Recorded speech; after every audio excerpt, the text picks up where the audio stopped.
સત કૈવલ સાહેબ, સત કૈવલ વિદ્યા મંદિર, પરમ ગુરુ પાઠશાળા સંકુલ. હું પટેલ હરીશભાઈ બી, ધોરણ 11, વિષય અર્થશાસ્ત્ર, યુનિટ 9, રાષ્ટ્રીય આવક. નેશનલ ઇન્કમ, રાષ્ટ્રીય આવક. તો એની અંદર આપણે રાષ્ટ્રીય આવકનો અર્થ, ત્યાર પછી જુદા જુદા જે અર્થશાસ્ત્રીઓ છે એમને આપેલી વ્યાખ્યા, માર્શલની, ફિશર, પીગુ, એમની વ્યાખ્યાઓ, રાષ્ટ્રીય આવક અને રાષ્ટ્રીય પેદાશ, એના ખ્યાલો, રાષ્ટ્રીય આવકનો ચક્રાકાર પ્રવાહ અને રાષ્ટ્રીય આવકના મહત્ત્વના જે ખ્યાલો છે, રાષ્ટ્રીય આવકનું માપન અને રાષ્ટ્રીય આવકની ગણતરી, માપનની મુશ્કેલીઓ, નાણાકીય આવક અને વાસ્તવિક આવક, આટલા મુદ્દા આપણે આ ટૉપિકની અંદર શીખીશું. તો સૌપ્રથમ રાષ્ટ્રીય આવક એ શું છે? તો રાષ્ટ્રીય આવકનો જે ખ્યાલ છે એ સમગ્રલક્ષી અર્થશાસ્ત્રનો એક પાયાનો ખ્યાલ છે. એટલે રાષ્ટ્રીય આવકના ખ્યાલમાં સમગ્ર અર્થતંત્રની રાષ્ટ્રીય પ્રવૃત્તિને માપવાનો પ્રયાસ થાય છે. એટલે અર્થતંત્રમાં જેટલી કંઈ આર્થિક પ્રવૃત્તિઓ થાય છે એ પ્રવૃત્તિઓનું માપદંડ છે એ રાષ્ટ્રીય આવક છે. એટલે કોઈપણ દેશની રાષ્ટ્રીય આવક એના અર્થતંત્રની કામગીરીનું સરવૈયું છે કે વર્ષ દરમિયાન સરકાર અર્થતંત્રમાં કેટલું કામ કર્યું એ એની રાષ્ટ્રીય આવક પરથી ખ્યાલ આવે. તો રાષ્ટ્રીય આવકથી આપણને જે તે અર્થતંત્રની આર્થિક તબિયતનો પરિચય મળે છે. એટલે કે આર્થિક એનું અર્થતંત્ર કેવું છે, આર્થિક રીતે નબળું છે કે સબળું છે એનો ખ્યાલ આવે. જો અર્થતંત્રની રાષ્ટ્રીય આવક વધતી હોય તો સામાન્ય રીતે તંદુરસ્તીનું પ્રતીક છે, અને રાષ્ટ્રીય આવક ઓછી હોય અથવા તો ધીમે ધીમે વધતી હોય તો એ અર્થતંત્રની ના તંદુરસ્તીનું પ્રતીક છે એમ કહેવાય. એટલે ટૂંકમાં કોઈપણ દેશની આર્થિક સમૃદ્ધિના માપદંડ તરીકે રાષ્ટ્રીય આવકનો ઉપયોગ થાય છે. સામાન્ય રીતે કોઈપણ દેશમાં વર્ષ દરમિયાન પોતાની મૂડી અને શ્રમથી કુદરતી સંપત્તિનો ઉપયોગ કરીને અંતિમ વસ્તુઓ અને સેવાઓનું ઉત્પાદન થાય છે. એના બજાર મૂલ્યને રાષ્ટ્રીય આવક કહેવાય. તો રાષ્ટ્રીય આવકના જીએનપી, એનએનપી, જીડીપી, એનડીપી જેવા જે ખ્યાલો છે એ મહત્ત્વના છે, એ આગળ આપણે જોઈશું.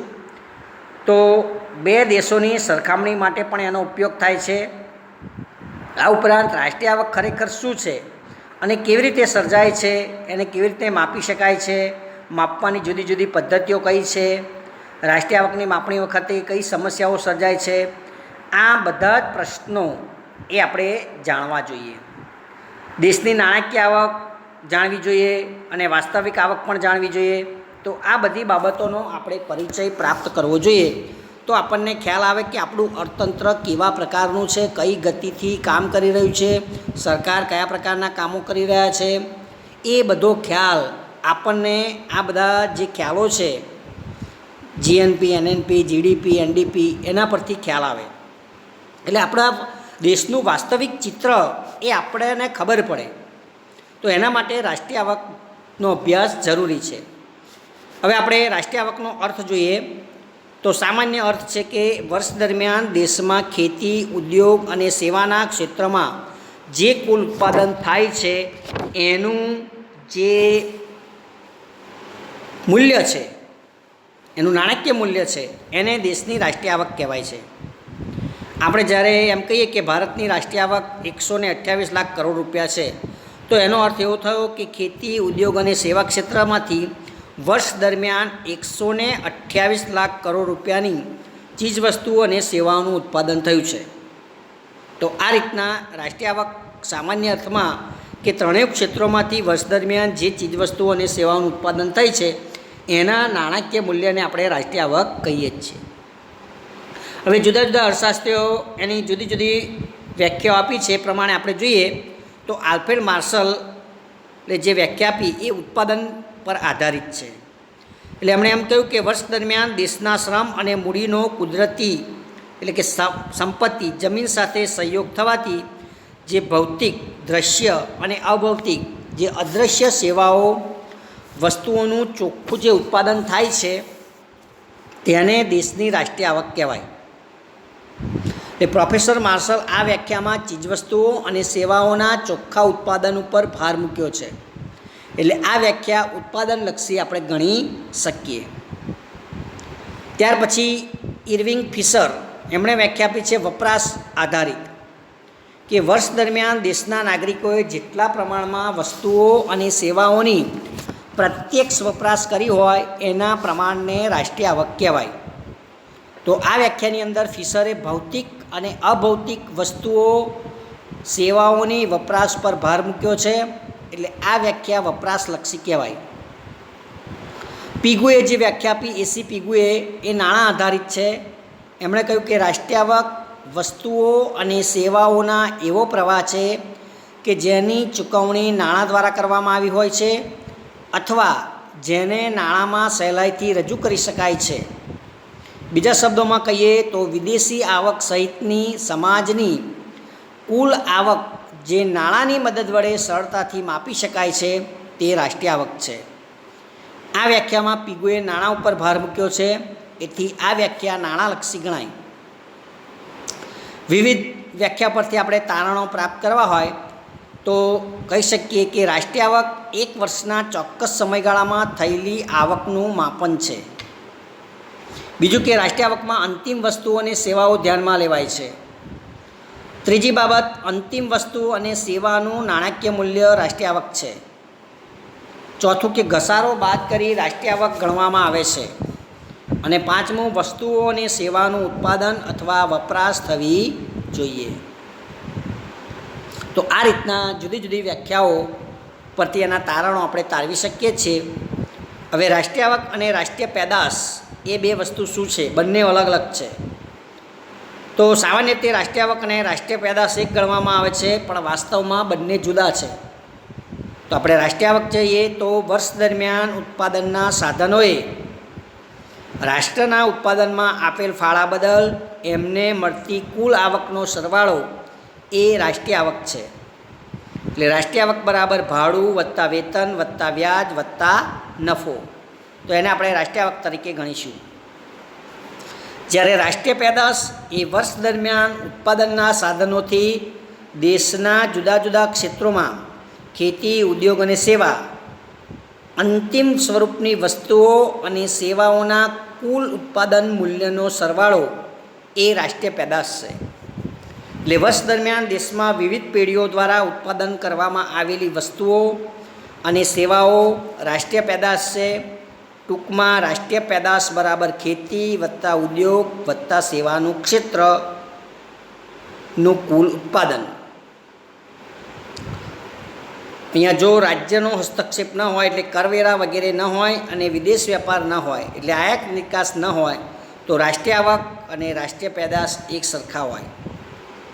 એટલે વસ્તુ ઉપર વેરાને લીધે રાષ્ટ્રીય પેદાશ એ રાષ્ટ્રીય આવકથી વધુ હોય છે, કારણ કે કરવેરાને કારણે કિંમત ઉત્પાદન ખર્ચથી વધારે હોય છે.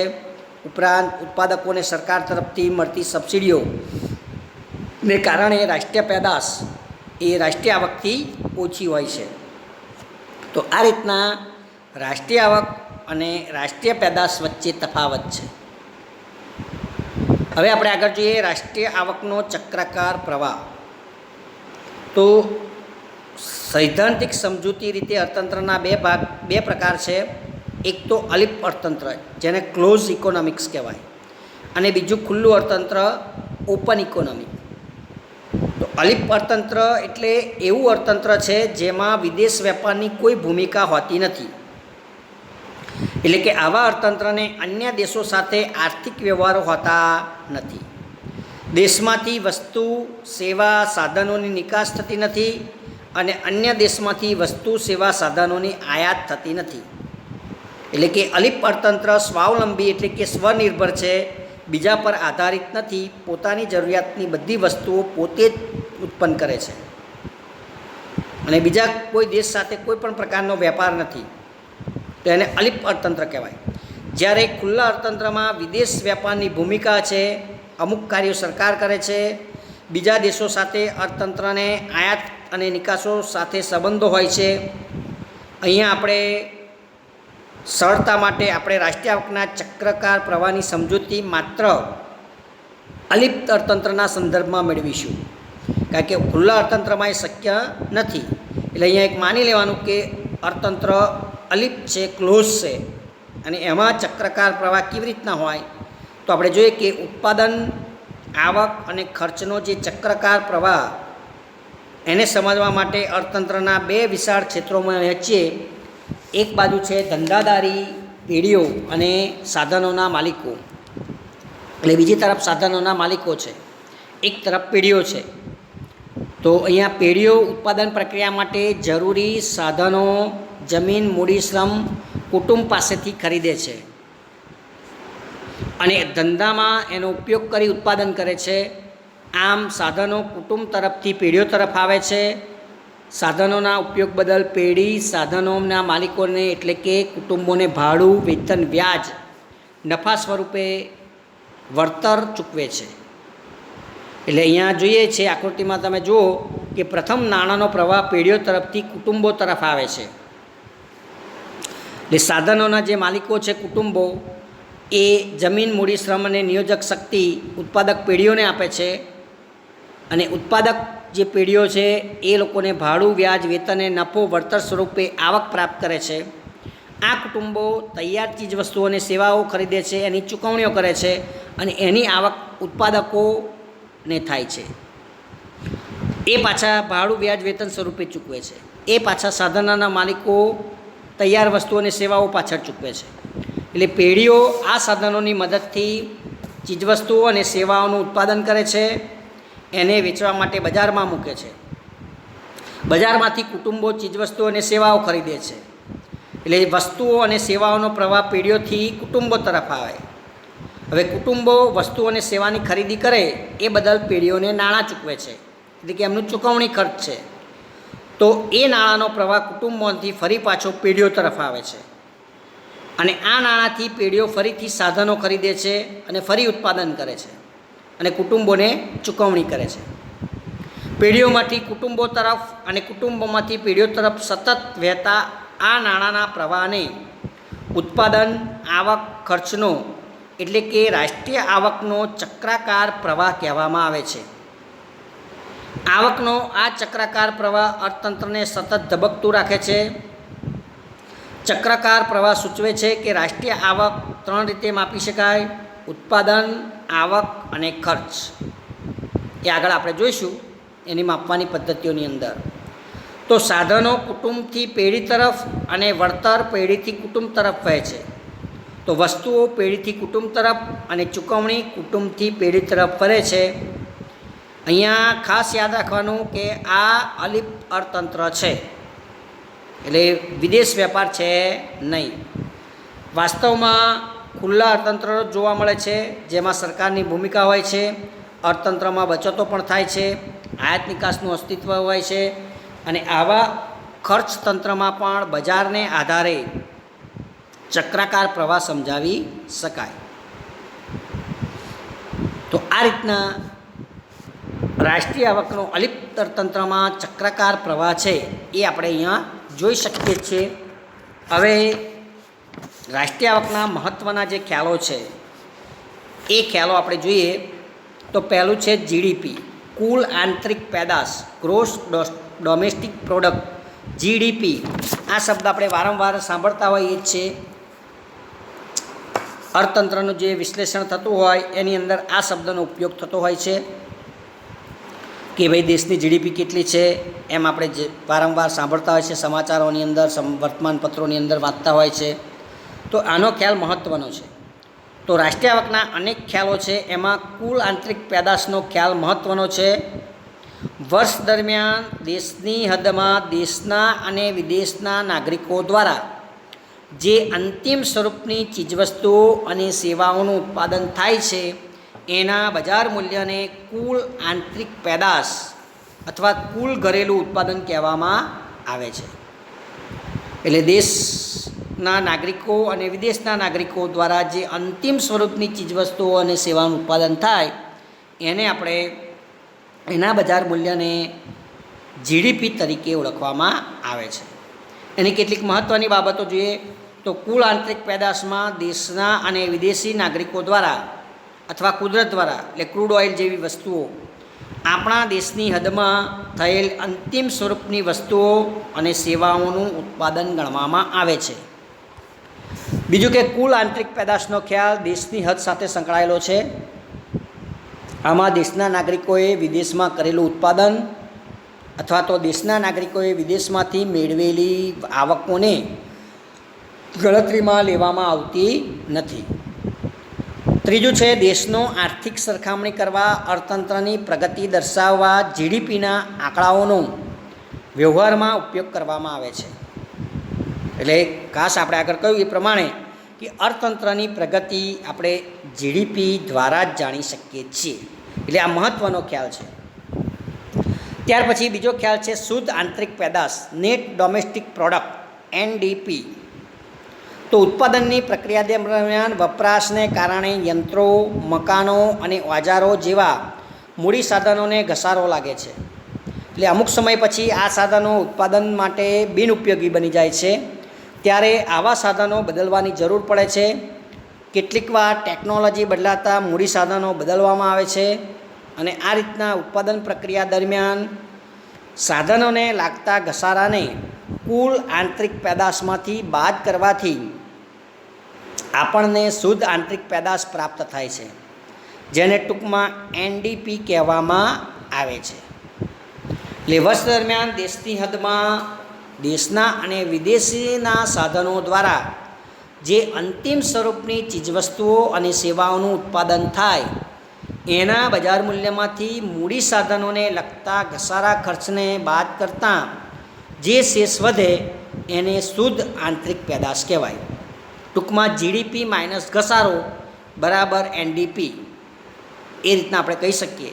એટલે જે આપણે જીડીપી પ્રાપ્ત થાય એમાંથી ઘસારો બાદ કરીએ એટલે આપણને એનડીપી શુદ્ધ આંતરિક પેદાશ પ્રાપ્ત થાય. હવે કુલ રાષ્ટ્રીય પેદાશ, ગ્રોસ નેશનલ પ્રોડક્ટ, જીએનપી. તો દેશના નાગરિકો અને વિદેશના નાગરિકો દેશની હદમાં જે ઉત્પાદન કરે છે એને કાચી આંતરિક પેદાશ છે. જ્યારે દેશના નાગરિકો વર્ષ દરમિયાન જે ઉત્પાદન કરે છે એના મૂલ્યનો સરવાળો એ કાચી રાષ્ટ્રીય પેદાશ છે. તો દેશના નાગરિકોએ દેશની હદમાં ઉત્પાદન કર્યું છે કે સરહદની બહાર વિદેશી ધરતી પર ઉત્પાદન કર્યું છે એ બાબત અહીં મહત્ત્વની નથી, પરંતુ આપણા દેશના નાગરિકો દ્વારા થયેલું ઉત્પાદન હોવું જોઈએ. એટલે અહીંયા વર્ષ દરમિયાન દેશના નાગરિકોએ ઉત્પન્ન કરેલી વસ્તુઓ અને સેવાઓના નાણાકીય મૂલ્યને તે દેશની કુલ રાષ્ટ્રીય પેદાશ કહેવાય છે. એની મહત્ત્વની બાબતો આપણે જોઈએ તો જીએનપીમાં ચાલુ વર્ષના ઉત્પાદનનું મૂલ્ય ગણાય છે, અગાઉના વર્ષનું ઉત્પાદનનું મૂલ્ય ગણાતું નથી. બીજું કે કુલ આંતરિક પેદાશ એટલે જીડીપીમાં વિદેશમાં રહેતા આપણા નાગરિકોની આવક ઉમેરવામાં આવે છે અને આપણા દેશમાં રહીને કમાતા વિદેશી નાગરિકોની આવક બાદ કરવામાં આવે છે ત્યારે જીએનપી મળે છે. ટૂંકમાં જીએનપી બરાબર જીડીપી વત્તા વિદેશમાંથી મળેલી ચોખ્ખી આવક. એટલે વિદેશમાંથી થતી કુલ આવક માઇનસ વિદેશને થતી કુલ ચૂકવણી. એટલે આપણને જે આવક થઈ હોય એમાંથી આપણે વિદેશોને જે ચૂકવણી કરી હોય બાદ કરીએ એટલે આપણને વિદેશમાંથી ચોખ્ખી આવક પ્રાપ્ત થાય, તો એને જીડીપીમાં એ ઉમેરવામાં આવે છે. સામાન્ય વ્યવહારમાં મોટે ભાગે જીએનપીના આંકડાનો ઉપયોગ થતો હોય છે. ત્યાર પછી જે શુદ્ધ રાષ્ટ્રીય પેદાશ, નેટ નેશનલ પ્રોડક્ટ, એનએનપી. તો ઉત્પાદન પ્રક્રિયા દરમિયાન ઉત્પાદનના સાધનો, યંત્રો, કારખાનાનું મકાન, ઓજારો વગેરેને જે ઘસારો લાગુ પડે છે એટલે એનું મૂલ્ય ઘટે છે, એને મૂડી ઘસારો કહે છે. શુદ્ધ રાષ્ટ્રીય પેદાશ જાણવા કુલ રાષ્ટ્રીય પેદાશમાંથી આ ઘસારાની રકમ બાદ કરવામાં આવે અને ત્યાર પછી જે શેષ વધે એને શુદ્ધ રાષ્ટ્રીય પેદાશ કહેવાય. એટલે વર્ષ દરમિયાન દેશના નાગરિકોએ ઉત્પન્ન કરેલી વસ્તુઓ અને સેવાઓના નાણાકીય મૂલ્યમાંથી ઘસારો બાદ કરતાં જે શેષ વધે એને રાષ્ટ્રીય પેદાશ કહેવાય. મહત્ત્વની બાબતો જોઈએ તો જીએનપીમાંથી ઘસારો બાદ થયા પછીનું ચાલુ વર્ષના ઉત્પાદનનું મૂલ્ય એનએનપી છે. એટલે જીએનપી માઇનસ ઘસારો બરાબર એનએનપી.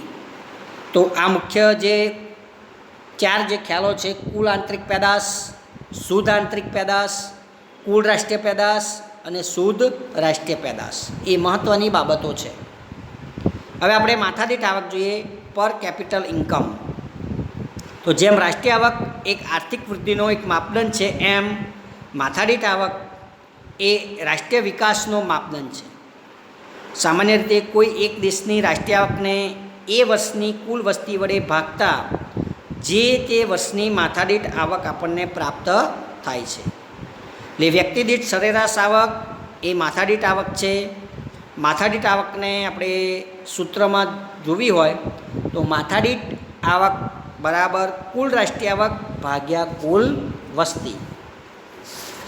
દાખલા તરીકે કોઈ એક દેશની વર્ષની રાષ્ટ્રીય આવક ધારો કે 60,000 કરોડ છે, તો એ દેશની વસ્તી 2 કરોડ છે. તો દેશની માથાદીઠ આવક આપણે જોઈએ તો માથાદીઠ આવક બરાબર 60,000 કરોડ રૂપિયા ભાગ્યા 2 કરોડ એટલે 30,000 રૂપિયા થશે. એટલે કે વર્ષ દરમિયાન દેશના નાગરિકોએ સરેરાશ 30,000 રૂપિયા આવક મેળવે છે એમ કહેવાય. એટલે માથાદીઠ આવકને ચાલુ વર્ષના ભાવે રાષ્ટ્રીય આવકના માપથી ગણવામાં આવી હોય તો ચાલુ ભાવે માથાદીઠ આવક કહેવાય. જો પાયાના વર્ષના ભાવે એટલે કે સ્થિર ભાવે રાષ્ટ્રીય આવક જો ગણવામાં આવી હોય તો એ સ્થિર ભાવે રાષ્ટ્રીય આવક કહેવાય. એટલે માથાદીઠ આવક જેમ વધારે એમ નાગરિકોને પ્રાપ્ત થતી વસ્તુઓ અને સેવાઓનું પ્રમાણ વધારે છે એમ કહેવાય. બીજા શબ્દોમાં નાગરિકોનું જીવન ધોરણ ઊંચું કહેવાય. તો રાષ્ટ્રીય આવકની મહત્ત્વની જે બાબતો છે માથાદીઠ આવકની, તો રાષ્ટ્રીય આવકના વૃદ્ધિ દર કરતાં વસ્તી વૃદ્ધિનો દર ઊંચો હોય તો માથાદીઠ આવક ઘટે છે. બીજું કે માથાદીઠ આવક એ માત્ર સરેરાશ માપ છે, સાચું માપ નથી. દેશમાં આવકની વહેંચણી બદલાવા છતાં માથાદીઠ આવકમાં કોઈ ફેર પડતો નથી. ચોથું કે દેશમાં આવકની અસમાનતા વધે તો માથાદીઠ આવક વિકાસનો સાચો માપદંડ નથી. એટલે ભલે આપણી રાષ્ટ્રીય આવક વધતી હોય પણ માથાદીઠ આવક જે છે એ આપણને વધારે બતાવતી હોય પણ એ વિકાસ સાચો નથી. એટલે દેશની પ્રગતિનો સાચો માપદંડ રાષ્ટ્રીય આવક નહીં પરંતુ માથાદીઠ આવક છે એમ આપણે કહીએ જ છીએ. યુનો પણ 2 દેશોની પ્રગતિની સરખામણી કરવા રાષ્ટ્રીય આવકની સાથે માથાદીઠ આવકના આંકડાનો પણ ઉપયોગ કરે છે. એટલે 2 દેશની તુલના કરવી હોય કે કયો દેશ પ્રગતિ કરી રહ્યો છે તો એની રાષ્ટ્રીય આવક અને એની માથાદીઠ આવક બંનેનો સરખામણી કરવામાં આવે છે. એટલે માથાદીઠ આવકથી 2 દેશની આપણે તુલના કરી શકીએ જ છીએ અને માથાદીઠ આવકથી દેશના નાગરિકોના જીવન ધોરણનો જે અંદાજ છે એ અંદાજ આપણે પ્રાપ્ત કરી શકીએ છીએ. તો આ રીતના માથાદીઠ આવકનો જે ખ્યાલ છે એ ખ્યાલની કેટલીક મહત્ત્વની બાબતો આપણે જોઈ શકીએ છીએ. તો આપણે અહીંયા રાષ્ટ્રીય આવકનો જે ખ્યાલ છે એની અંદર રાષ્ટ્રીય આવકનો અર્થ, માર્શલની વ્યાખ્યા, ફિશરની વ્યાખ્યા, પીગુની વ્યાખ્યા, રાષ્ટ્રીય આવક અને રાષ્ટ્રીય પેદાશ વચ્ચેનો તફાવત એટલે 2 ખ્યાલોનો જે અર્થ છે આપણે જોયો. રાષ્ટ્રીય આવકનો ચક્રાકાર પ્રવાહ એટલે અલિપ્ત અર્થતંત્રમાં રાષ્ટ્રીય આવકનો જે ચક્રાકાર પ્રવાહ છે એ આપણે જોયો. ત્યાર પછી રાષ્ટ્રીય આવકના મહત્ત્વના ખ્યાલોમાં કુલ આંતરિક પેદાશ, શુદ્ધ આંતરિક પેદાશ, કુલ રાષ્ટ્રીય પેદાશ, શુદ્ધ રાષ્ટ્રીય પેદાશ અને માથાદીઠ આવક, આટલા ખ્યાલો છે એ મહત્ત્વના છે. હવે રાષ્ટ્રીય આવકનું જે માપન છે એની જે પદ્ધતિઓ છે એ આપણે બીજા વિડીયોની અંદર આપણે જોઈશું.